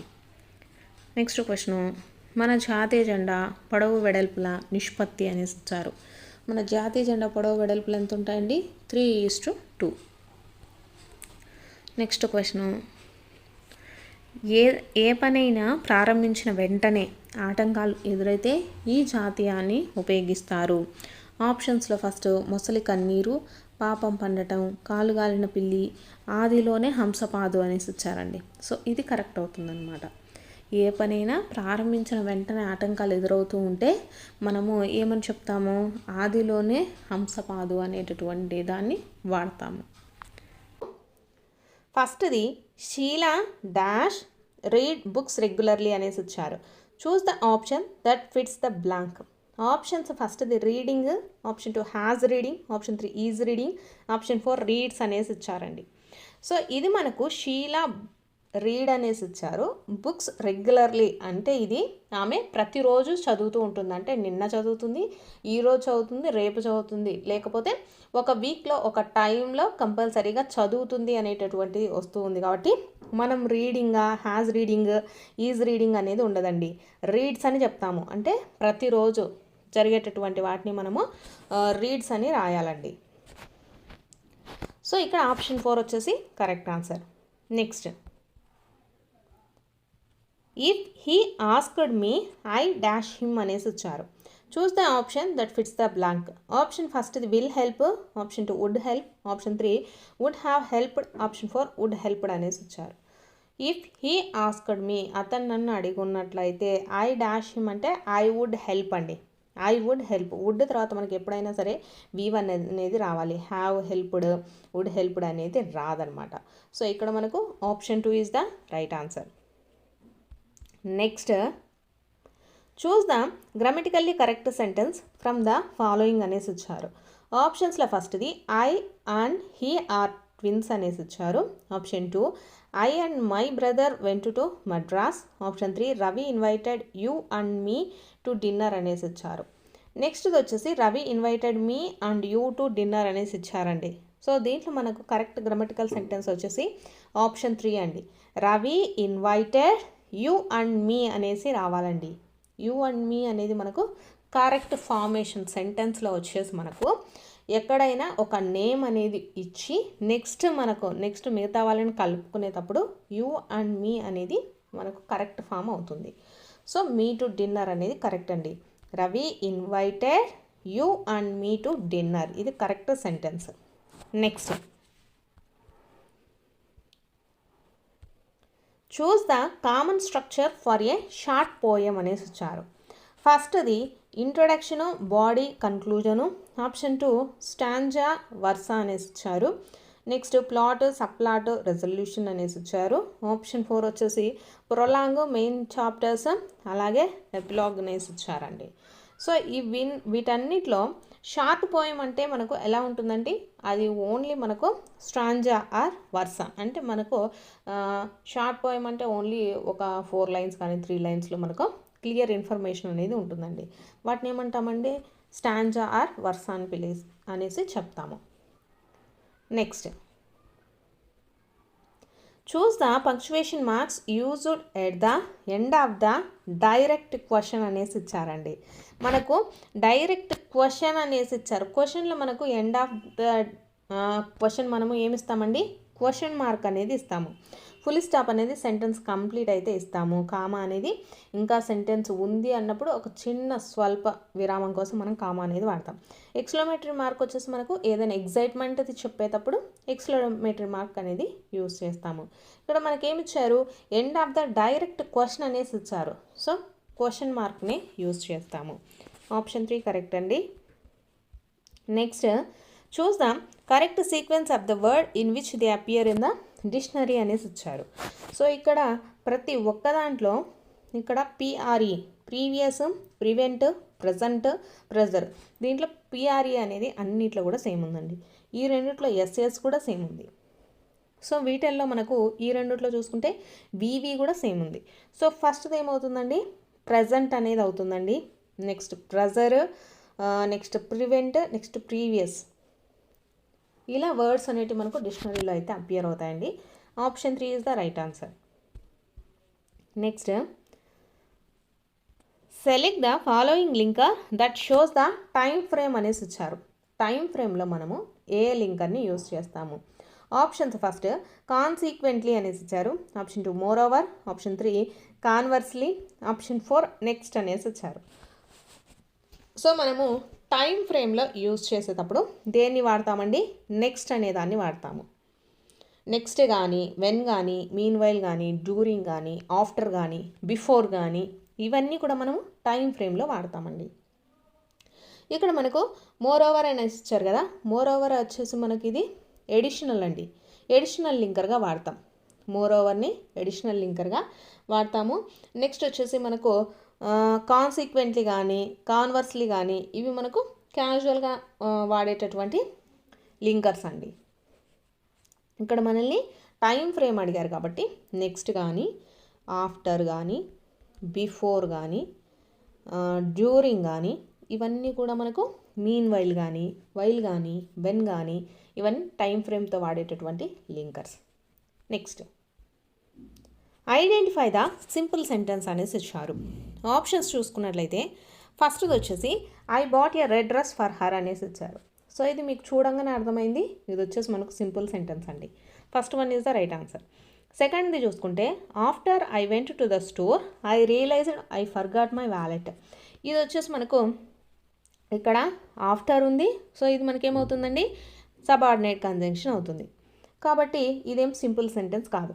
సెకండ్ చూసుకుంటే he likes to run and he enjoys the swimming అనేసి ఇచ్చారు. సో ఇక్కడ అండ్ అనేది ఉంది కాబట్టి ఇది మనకు సింపుల్ సెంటెన్స్ అవ్వదు, కాంపౌండ్ సెంటెన్స్ అవుతుంది. Next when the cat was chasing the mouse it lapped gracefully అనేసి ఇచ్చారు. సో ఇది కూడా మనకు ఏమవుతుందండి, సబార్డినేట్ కంజంక్షనే అవుతుంది. సో ఇవి కూడా మనకు ఇవి సింపుల్ సెంటెన్సెస్ కాదు. సో సింపుల్ సెంటెన్సెస్ ఏదండి, ఆప్షన్ 1 వచ్చేసి simple sentence. Next several children played in the park అనేసి ఇచ్చారు. Identify the adjective in the above sentence అనేసి ఇచ్చారండి. సో ఆప్షన్స్ ఫస్ట్ది several, option 2 park, option 3 played, option 4 children అనేసి ఇచ్చారు. మనకు అడ్జెక్టివ్ అంటే ఏంటండి, ఇది నౌన్ని మనకు మోడిఫై చేస్తుంది, అంటే నౌన్ గురించి చెప్పితే దాన్ని అడ్జెక్టివ్ అంటాం. సో వీటిల్లో నౌన్ ఏంటండి, చిల్డ్రన్ అనేది నౌన్. చిల్డ్రన్ గురించి ఏం చెప్తున్నారండి, సెవెరల్ అనేది చెప్తుంది. సో సెవెరల్ అనేది మనకేమవుతుంది, అడ్జెక్టివ్ అవుతుందండి. ఇక్కడ పార్క్ అనేది నౌన్ అవుతుంది, ఇక్కడ ప్లేడ్ అనేది మనకు వెర్బ్ అవుతుంది, చిల్డ్రన్ అనేది నౌన్ అవుతుంది అన్నమాట. సో ఇక్కడ మనకు సెవెరల్ అనేది అడ్జెక్టివ్ అండి. Option 1 is the right answer. నెక్స్ట్ది she is studying for her exams అనేసి ఇచ్చారు. Identify the helping verb in the above sentence. అందరికీ హెల్పింగ్ వర్బ్స్ తెలిసిందే కదా, ఇక్కడ మనకు ఈజ్ అనేది హెల్పింగ్ వర్బ్ అండి. Option 1 is the right answer. Next choose the phrasal verb that means to anticipate or be excited about అనేసి ఇచ్చారు. ఫస్ట్ది look out, option 2 look forward to, option 3 turn into, option 4 run into అనేసి ఇచ్చారు. ఇక్కడ మనకు phrasal verb that means to anticipate or be excited about, అంటే దేన్నైనా చూడాలని ఆతృతగా ఉన్నప్పుడు మనం ఎలా చూస్తామండి, లుక్ ఫార్వర్డ్ టు అంటే దాని లోపలికి చూడాలని అనుకుంటాం. సో ఏమవుతుందండి, లుక్ ఫార్వర్డ్ టు అనేది కరెక్ట్ ఫ్రేజల్ వర్బ్ అవుతుంది. Next choose the following which is not a characteristic future of interrogative sentence అనేసి ఇచ్చారు. ఆప్షన్స్ ఫస్ట్ది they typically began with interrogative words, option 2 they usually ask the question, option 3 they end with an exclamation mark, option 4 they seek the information అనేసి వచ్చారు. Interrogative sentence అంటే దాంట్లో ఏమేమి ఉంటాయండి, యూజువల్గా క్వశ్చన్స్ అడుగుతారు, they seek the information, questions అడిగి దానికి సంబంధించిన ఇన్ఫర్మేషన్ తీసుకుంటారు.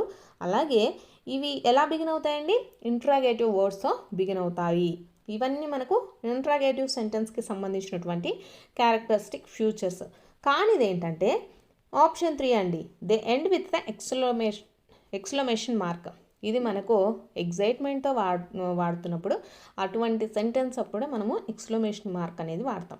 ఇంటరాగేటివ్ సెంటెన్స్ అంటే ఓన్లీ క్వశ్చన్ మార్క్, క్వశ్చన్స్ అడగడము, వాటి నుంచి ఇన్ఫర్మేషన్ తీసుకోవడము అలాంటివి మాత్రమే ఉంటాయి. సో ఇక్కడ మనకు కానిది ఏంటండి, ఆప్షన్ 3 అండి. Next he remarked 2 and 2 makes 4 అనేసి ఇచ్చారు. Choose the correct indirect speech for the sentence above అనేసి ఇచ్చారండి. సో మనకు ఇక్కడ ఇండైరెక్ట్ స్పీచ్లకి మార్చేటప్పుడు ఏది అయినా 2 and 2 makes 4 అది ఎవరు చేసినా సరే 2 and 2 ఏమవుతుందండి, 4 అవుతుంది. సో ఇటువంటి సత్యాలు అంటే ఇటువంటి వాక్యాలు ఉంటాయి కదా, ఎవరు మార్చలేనటువంటి వాక్యాలను వచ్చేసి మనము చెప్పేటప్పుడు ఇచ్చినటువంటి సెంటెన్స్ అలాగే ఉంటుందండి, ఎటువంటి చేంజెస్ ఏమీ ఉండవు. సో ఇక్కడ మనము ఏం రాస్తామండి, he remarked that 2 and 2 makes 4. Indirect స్పీచ్లోకి ఓన్లీ దట్ అనే దాన్ని మాత్రమే యూజ్ చేస్తామండి. He remarked that 2 and 2 makes 4 ఇది కరెక్ట్ ఆన్సర్ అవుతుంది. Next 40% of the milk dash been sold since the morning అనేసి ఇచ్చారు. Choose the correct verb that fits the blank అనేసి ఇచ్చారండి. ఇక్కడ ఉదయం నుంచి అనేసి మనకు వస్తుందన్నమాట. 40% of milk been should since the morning. ఉదయం నుంచి ఇప్పటి వరకు అంటే ప్రస్తుతం కూడా వాళ్ళు అమ్ముతూనే ఉన్నారు. సో ఇప్పటికి కూడా 40% మిల్క్ మాత్రమే సోల్డ్ అయిందని చెప్తున్నారు. సో ఏమని వాడాలండి? హ్యాజ్ అనేసి వాడాలండి. 40% of the milk has been sold since morning. Option 3 is the right answer. Next, choose the one word substitute for the expression అనేసి వచ్చారు. A game in which no one wins. ఎవ్వరు కూడా win అవ్వలేదు అనేసి ఇచ్చారండి. Options ఫస్ట్ది abandoned, next postponed, draw, absolute అనేసి ఇచ్చారు. సో దీంట్లో మనకు కరెక్ట్ వన్ వర్డ్ సబ్స్టిట్యూషన్ ఏమవుతుందండి? డ్రా అనేది అవుతుంది. డ్రా అంటే ఎలా అండి? సో ఎవరు కూడా విన్ అవ్వరు అనమాట. A game in which no one wins. So దీనికి వన్ వర్డ్ సబ్స్టిట్యూషన్ ఏమవుతుంది? డ్రా అండి. డ్రా అవడం అంటే ఎవరు విన్ అవ్వలేదు అనేసి అర్థం. Option 3 is the right answer. నెక్స్ట్ది choose the correctly spelled word అనేసి ఇచ్చారు. సిగ్నిఫికెన్స్ అండి. సిగ్నిఫికెన్స్కి మనకు స్పెల్లింగ్ ఏమవుతుందండి?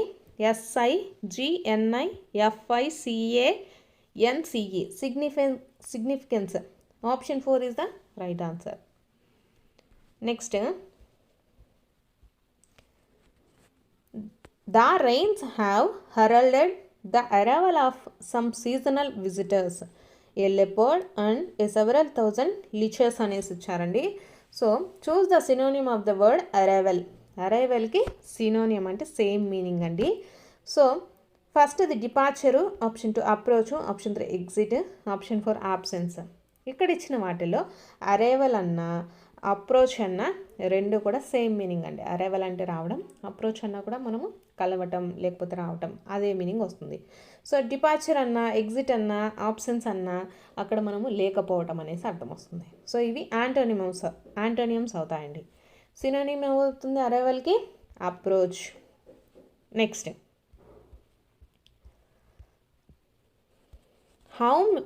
How happy and proud I shall be when we both have brought our work and relatively to a victorious conclusion అనేసి ఇచ్చారండి.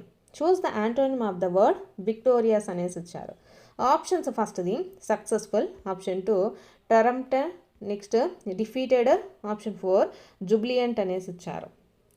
So victorious అంటే ఏంటంటే మనము సక్సెస్ అయినప్పుడు విక్టోరియస్ అని చెప్తాము, సక్సెస్ఫుల్గా ఉన్నప్పుడు. సో సక్సెస్ఫుల్ అన్న, ట్రెమంట్ అన్న, జూబ్లియంట్ అన్నా కూడా ఇవి కూడా మనకు దేనికంటే ఇవి వచ్చేసి సినోనియం వర్డ్స్ అవుతాయండి. డిఫీటెడ్ అంటే మనకు యాంటోనియం వర్డ్ అవుతుంది. So option 3 is the right answer అండి. విక్టోరియస్ అంటే defeated. Next, intensive reading is also noun as అనేసి ఇచ్చారు. ఆప్షన్స్ ఫస్ట్ది in depth reading, option 2 invisible reading, option 3 introductory reading, option 4 in time reading అనేసి ఇచ్చారండి. ఇంటెన్సివ్ రీడింగ్ అంటే ఒకదానిని ఒక 10 సార్లు 20 సార్లు మరలా చదవటాన్ని మనము ఇంటెన్సివ్ రీడింగ్ అంటారు. సో ఇక్కడ ఇచ్చిన వాటిల్లో ఏమవుతుందండి? కరెక్ట్ ఆన్సర్ వచ్చేసి ఇన్డెప్త్ రీడింగ్ అంటారు. ఇంటెన్సివ్ రీడింగ్ అన్నా ఇన్డెప్త్ రీడింగ్ అన్నా కూడా ఒకటే. ఇంటెన్సివ్ అంటే ఒకదానికి ఒక 10 సార్లు చదవటాన్ని ఇంటెన్సివ్ అంటారు. ఇన్డెప్త్ అన్నా కూడా ఒకదానికి ఒక 10 సార్లు దాంట్లో క్లియర్ ఇన్ఫర్మేషన్ కనుక్కొని చదువుతుంటారు కదా, సో దాన్ని ఇన్డెప్త్ రీడింగ్ అంటారు. ఇన్విజిబుల్ రీడింగ్ అంటే చూడకుండా చదవటం. ఇంట్రొడక్టరీ రీడింగ్ అంటే జస్ట్ హెడ్లైన్స్ చూస్తూ పోతుంటారు కదా. ఇన్ టైమ్ రీడింగ్ అంటే ఇచ్చిన టైంలో చదవటం. సో ఇక్కడ ఆప్షన్ 1 కరెక్ట్ అండి. నెక్స్ట్ అది identify a structural word from the following అనేసి ఇచ్చారండి. ఆప్షన్స్ ఫస్ట్ది బుక్, టినీ, ట్రై, ఆఫ్ అనేసి ఇచ్చారు. సో మనకు స్ట్రక్చరల్ వర్డ్ అంటే ఏంటంటే స్ట్రక్చరల్ వర్డ్స్ని ఫంక్షనల్ వర్డ్స్ అని కూడా అంటారండి. ఇవేంటంటే మనకు రిలేషన్షిప్ని కానీ పొజిషన్ కానీ తెలియజేసే వాటిని స్ట్రక్చరల్ వర్డ్స్ అంటారండి. ఆఫ్ కానీ, అండ్ కానీ, ఆర్ కానీ వీటిని స్ట్రక్చరల్ వర్డ్స్ అంటారు. సో ఇక్కడ బుక్, టినీ, ట్రై ఉన్నాయి కదా, సో వీటిని మనము కంటెంట్ వర్డ్స్ అంటారండి. కంటెంట్ వర్డ్స్ అంటే కంటెంట్ వర్డ్స్ మనకి ఏం ప్రొవైడ్ చేస్తాయంటే మీనింగ్ని ప్రొవైడ్ చేస్తాయండి, ఇన్ఫర్మేషన్ని కూడా ప్రొవైడ్ చేస్తాయి అన్నమాట. స్ట్రక్చరల్ వర్డ్స్ అంటే మనకు మీనింగ్ కానీ, ఇంట్రడక్షన్ కానీ, మీనింగ్స్ కానీ, ఇన్ఫర్మేషన్ కానీ ఏది ప్రొవైడ్ చేయదు. ఇక్కడ బుక్ అంటే ఏంటండి, మనకు ఒక నేమ్ అది మనకి ఇస్తుంది. ఇక్కడ ఆఫ్ అంటే మనకి ఏం తెలియజేస్తుంది, ఏమీ తెలియజేయదు ఇది. కాబట్టి కంటెంట్ వర్డ్స్ అంటే మనకు మీనింగ్ని తెలియజేస్తుంది, ఇన్ఫర్మేషన్ని ప్రొవైడ్ చేస్తుందండి. సో కాబట్టి వీటిని కంటెంట్ వర్డ్స్ అంటారు. ఇవి స్ట్రక్చరల్ వర్డ్స్ అనమాట. ఆఫ్ కానీ, అండ్ కానీ, ఆర్ కానీ వీటిని స్ట్రక్చరల్ వర్డ్స్ అనేసి యూస్ చేస్తాం. Next, supplementary readers are meant for అనేసి ఇచ్చారు. ఆప్షన్స్ ఫస్ట్ది intensive reading, option 2 extensive reading, option 3 expansive reading, option 4 expertise reading అనేసి ఇచ్చారు. సో సప్లిమెంటరీ అనేది మనకు ఎందుకు యూజ్ చేస్తామండి, సప్లిమెంటరీ వచ్చేసి మనకు ఎక్స్ట్రాగా అనమాట, టెక్స్ట్ బుక్కే కాకుండా ఎక్స్ట్రాగా ఈ సప్లిమెంటరీ రీడర్ని యూజ్ చేయడం వల్ల ఏమవుతుందంటే మనకు రీడింగ్ ప్రాక్టీస్ అవుతుంది, ఫ్లూయెన్సీ కానీ, వొకాబులరీ కానీ, కాంప్రహెన్షన్ స్కిల్స్ కానీ ఇవన్నీ కూడా మనకు సప్లిమెంటరీ రీడర్స్ వల్ల డెవలప్ అవుతాయి. సో దాన్ని మనం ఏమంటామండి, ఎక్స్టెన్సివ్ రీడింగ్ అంటామన్నమాట. ఇంటెన్సివ్ రీడింగ్ కింద ఏమొస్తుందంటే టెక్స్ట్ బుక్స్ వస్తాయి, మనకు ఉండేటటువంటి టెక్స్ట్ బుక్స్ వచ్చేసి మనకు ఇంటెన్సివ్ రీడింగ్ కింద చెప్తామన్నమాట. ఎందుకంటే ఇది ఓన్లీ ఇంటెన్సివ్ రీడింగ్ అంటే ఓన్లీ ఒక యూనిట్కి సంబంధించి మాత్రమే చదువుతూ ఉంటాం కదా. సో కాబట్టి దాన్ని ఇంటెన్సివ్ రీడింగ్ అంటామండి. ఎక్స్టెన్సివ్ అంటే దానికి ఇంకొంచెం ఎక్స్టెన్షన్గా చదివేదాన్ని మనము సప్లిమెంటరీ రీడర్స్ అనేసి చెప్తాము. ఎక్స్పాన్సివ్ రీడింగ్ అంటే ఏం లేదండి, వర్డ్ అనేది లేదు. ఎక్స్పాన్సివ్ అంటే ఖరీదైనవి చదవటం అలాంటివి ఏం లేవు కదా. ఎక్స్పర్టైజ్ అంటే ఇంకా ఎక్స్పీరియన్స్డ్గా చదవడం, ఈ రెండు కూడా కావు. సో కరెక్ట్ ఆన్సర్ ఏమవుతుందండి, extensive reading. Supplementary readers is the extensive reading అండి. టెక్స్ట్ బుక్ అని అడిగారు అనుకోండి, ఇంటెన్సివ్ రీడింగ్ అవుతుంది. Next, A text book should supplement అనేసి ఇచ్చారు. అంటే టెక్స్ట్ బుక్కి అదనంగా మనకు ఏమి కావాలి. ఆప్షన్స్ ఫస్ట్ది a teacher hobbies, option 2 the teacher instructions, option 3 a student hobbies, option 4 the relationship between the teacher and the student అనేసి వచ్చారు. సో మనకు టెక్స్ట్ బుక్కి అదనంగా ఏం కావాలండి, రిలేషన్షిప్ అనేది అవసరం లేదు, స్టూడెంట్ హ్యాబీస్ అవసరం లేదు, టీచర్ ఇన్స్ట్రక్షన్స్ అనేవి అవసరం అండి, టీచర్ హ్యాబీస్ కూడా మనకు అవసరం లేదనమాట. So option 2 is the right answer. నెక్స్ట్ది వచ్చేసి ప్యాసేజ్ అండి. ప్యాసేజ్కి సంబంధించినటువంటి క్వశ్చన్స్ అయితే ఇచ్చారు. The following is a method of teaching language through commands అనేసి ఇచ్చారండి. కమాండ్స్ని యూజ్ చేస్తూ టీచింగ్ చేసే మెథడ్ ఏది.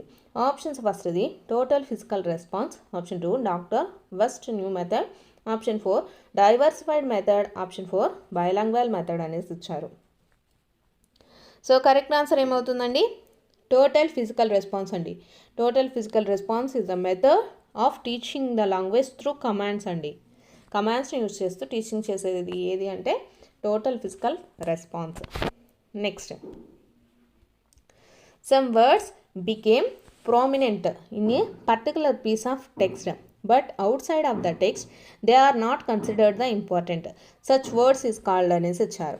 ఆప్షన్స్ ఫస్ట్ అది content word, option 2 active vocabulary, option 3 ad hoc vocabulary, option 4 adjectival vocabulary అనేసి ఇచ్చారండి. సో ఇక్కడ మనకి ఏమి ఇచ్చారంటే ఏదైనా ఒక టెక్స్ట్ అనేది దాంట్లో మాత్రమే అవసరం అనమాట, దాని పక్కకు వచ్చేసిన తర్వాత అవసరం లేదు. అంటే ఫర్ ఎగ్జాంపుల్ మెడికల్ కోడింగ్ కానీ ఇవన్నీ ఉంటాయి కదండి సపరేట్గా. అవేంటంటే మెడికల్ కోడింగ్ అనేది ఓన్లీ మెడికల్ దానికి సంబంధించే ఉంటుందన్నమాట.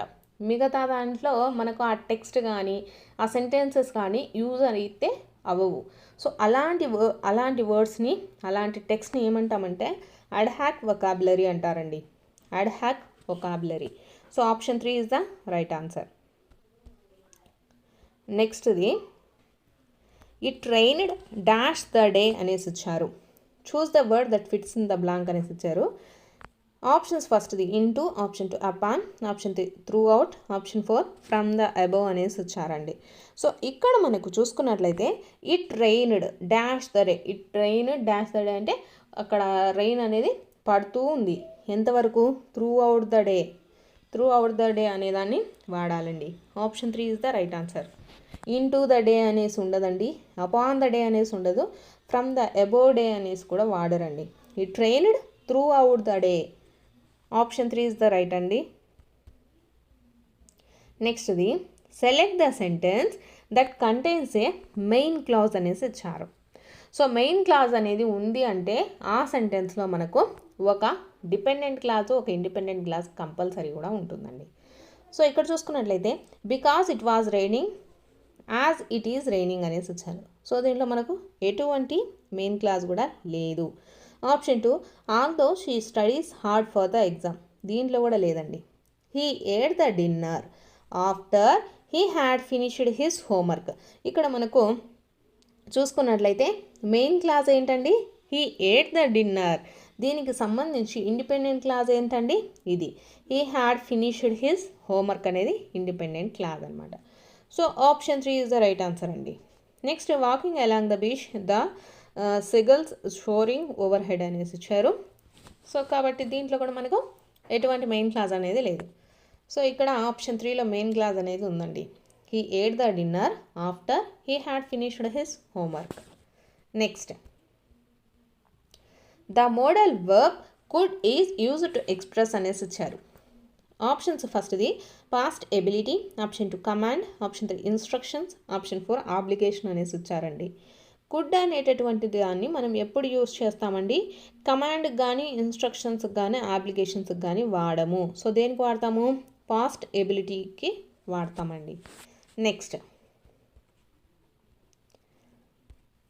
Select the correct statement above the articles అనేసి ఇచ్చారు. ఫస్ట్ది articles are used to replace the nouns entirely. Option 2 a and an are the definite articles. Option 3 articles help to clarify whether a noun being referred to his specific or general in nature. Option 4 articles are always optional in English grammar అనేసి ఇచ్చారండి. So దీంట్లో మనకు correct statement ఏమవుతుంది, option 3 అనేది correct statement అండి. Articles ఎలా help చేస్తాయి, clarifies whether the noun being refer to a specific or general in నేచర్ని తెలియజేస్తాయి. ఇక్కడ articles are used to replace the nouns entirely అనేసి ఇచ్చారు. నౌన్స్ని అయితే ఎంటైర్గా ఇవి రీప్లేస్ అయితే చెయ్యవండి. Next a and an are definite articles అనేసి ఇచ్చారు. ఏ అండ్ యాన్ వచ్చేసి ఇండిఫైనెట్ ఆర్టికల్స్ అండి. ఇవి ఇండిఫైనెట్ ఆర్టికల్స్. డిఫైనెట్ ఆర్టికల్స్ అంటే ఏంటి, ఓన్లీ దా ఒకటే మనకు డిఫైనెట్ ఆర్టికల్ అవుతుంది.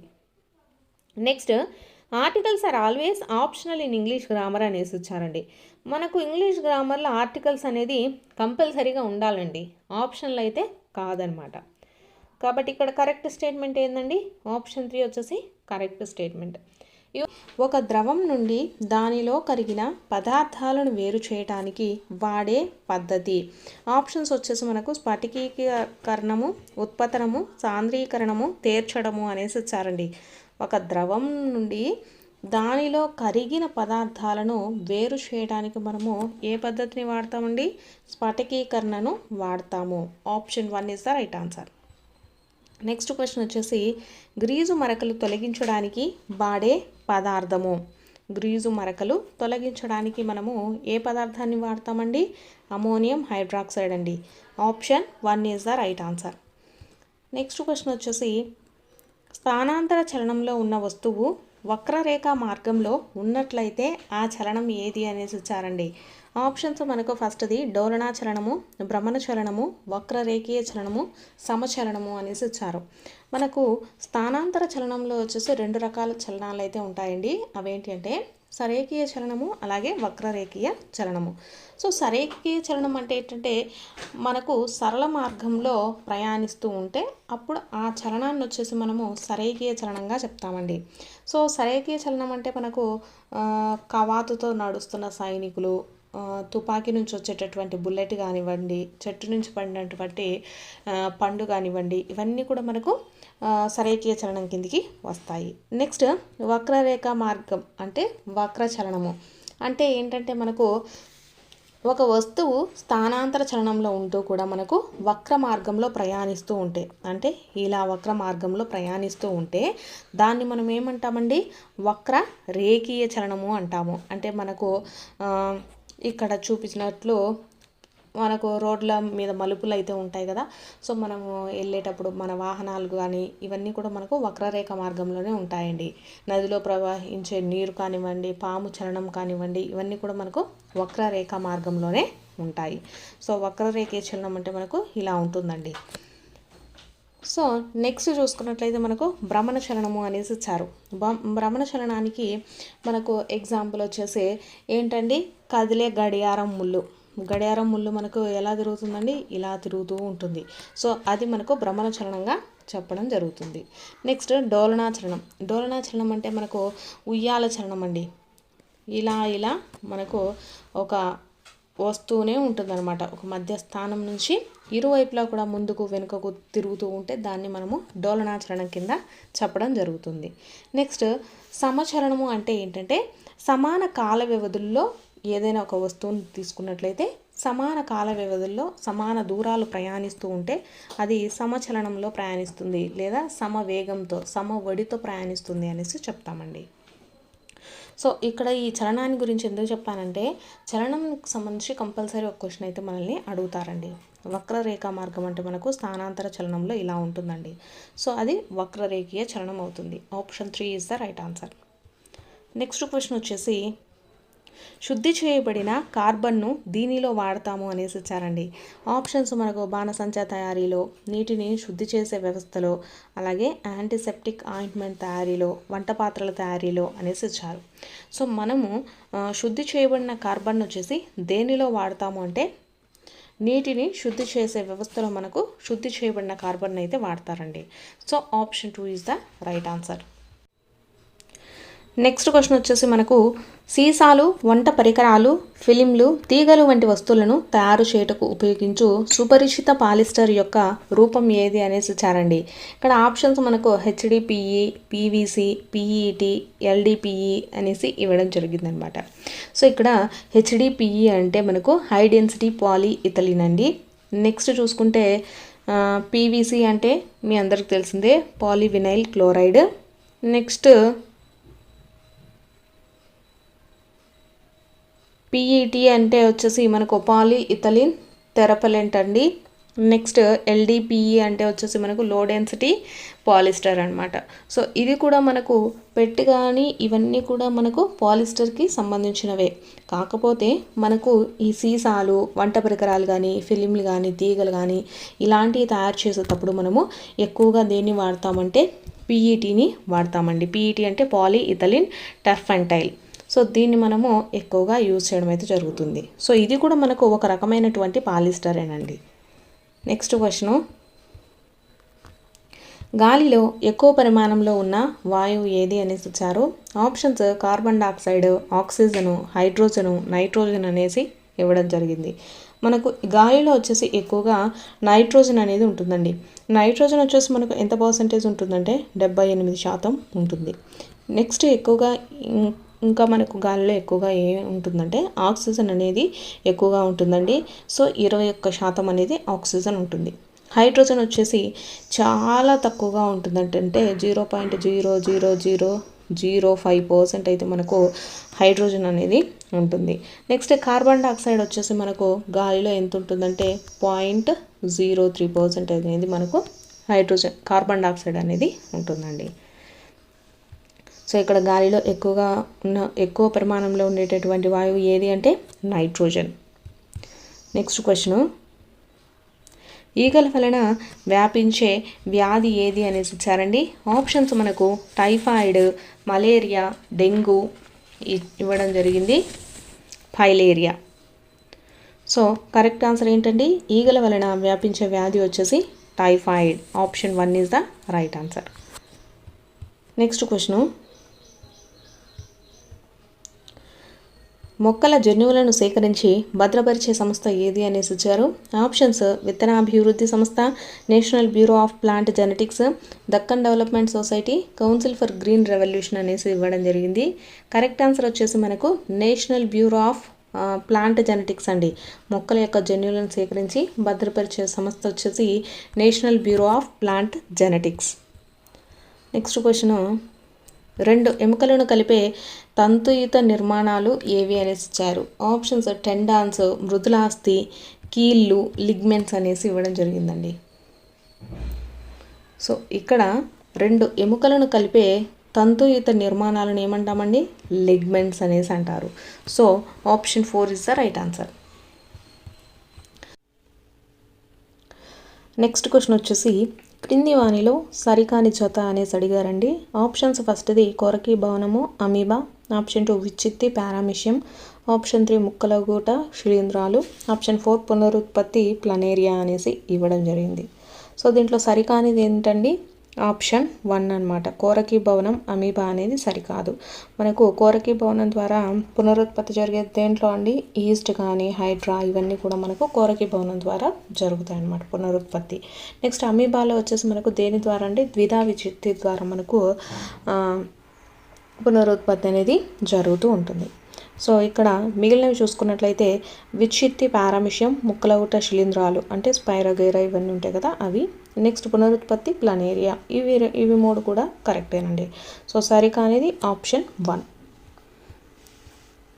నెక్స్ట్ బిట్ వచ్చేసి రెడ్ డేటా బుక్ను ప్రచురించినది ఏది అనేసి వచ్చారండి. సో రెడ్ డేటా బుక్ను వచ్చేసి ఎవరు ప్రచురిస్తారు మనకు? ఆప్షన్స్ వచ్చేసి ICRISAT, నెక్స్ట్ ICRISAT అనేసి ఇవ్వడం జరిగింది. నెక్స్ట్ ZSL, IUWC, BSI అనేసి ఇచ్చారండి. సో రెడ్ డేటా బుక్ను ఎవరు ప్రచురిస్తారు అంటే మనకు వచ్చేసి IUWC అయితే మనకు రెడ్ డేటా బుక్ను ప్రచురిస్తారండి. IUWC అంటే international union for wild life conservation, వీళ్ళు వచ్చేసి మనకు రెడ్ డేటా బుక్లో అయితే రిలీజ్ చేయడం జరుగుతుంది. నెక్స్ట్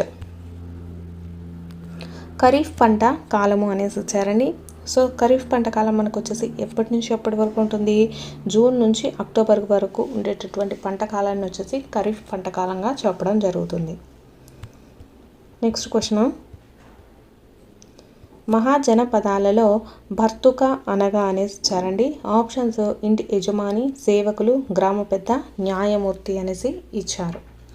సో మనకు భర్తుక అని ఎవరిని పిలుస్తారంటే మహాజనపదాలలో సేవకులను భర్తుకలు అనేసి పిలుస్తారండి. నెక్స్ట్ భారతదేశంలో ప్రథమ మహిళా రైల్ ఇంజన్ డ్రైవర్ ఎవరు అనేసి వచ్చారండి. ఆప్షన్స్ సురేఖ మిశ్రా, సురేఖ బచ్చన్, సురేఖ యాదవ్, సురేఖ రామన్ అనేసి ఇచ్చారు. భారతదేశంలో ప్రథమ మహిళా రైల్ ఇంజన్ డ్రైవర్ ఎవరండి? సురేఖ యాదవ్. నెక్స్ట్ శివాజీ గురువు ఎవరు అనేసి ఇచ్చారు. ఆప్షన్స్ తులసీదాసు, కబీర్ దాసు, సమర్థ రామదాసు, మోరోపంత్ అనేసి ఇచ్చారండి. శివాజీ యొక్క గురువు ఎవరు? సమర్థ రామదాసు. నెక్స్ట్ క్వశ్చన్, శ్రీకృష్ణదేవరాయల ఆస్థానంలోని కవులను ఇలా పిలువబడేవారు అనేది ఇచ్చారండి. ఆప్షన్స్ నవరత్నాలు, దశపతులు, అష్టదిగ్గజాలు, నవనిధులు అనేసి ఇచ్చారు. శ్రీకృష్ణదేవరాయల ఆస్థానంలోని కవులను ఏమని పిలిచేవారండి? అష్టదిగ్గజాలు అనేసి పిలిచేవారు. So option 3 is the right answer. Next question, భారతదేశానికి తొలి రాష్ట్రపతి ఎవరు అనేసి ఇచ్చారు. ఆప్షన్స్ వివి గిరి, సర్వేపల్లి రాధాకృష్ణన్, నీలం సంజీవరెడ్డి, డాక్టర్ బాబు రాజేంద్ర ప్రసాద్ అనేసి ఇచ్చారు. సో భారతదేశానికి తొలి రాష్ట్రపతి ఎవరండి? Doctor Babu Rajendra Prasad. Next question, ఎప్పటికీ తరిగిపోని శక్తి వనరు ఏది అనేసి ఇచ్చారు. ఆప్షన్స్ గ్యాస్, బొగ్గు, నీరు, గాలి అనేసి ఇచ్చారు. మనకు గ్యాస్ కానివ్వండి, బొగ్గు, నీరు ఇవన్నీ కూడా మనకు తరిగిపోయేటటువంటివి. సో వీటిలో తరిగిపోనిది ఏంటిదండి? గాలి. So option 4 is the right answer. Next question, Shahjahan పెద్ద కుమారుడు ఎవరు అనేసి ఇచ్చారండి. ఆప్షన్స్లో షాజుషా, అలాగే మురాద్, నెక్స్ట్ ధారాషుకో, నెక్స్ట్ ఔరంగజేబ్ అనేసి ఇచ్చారండి.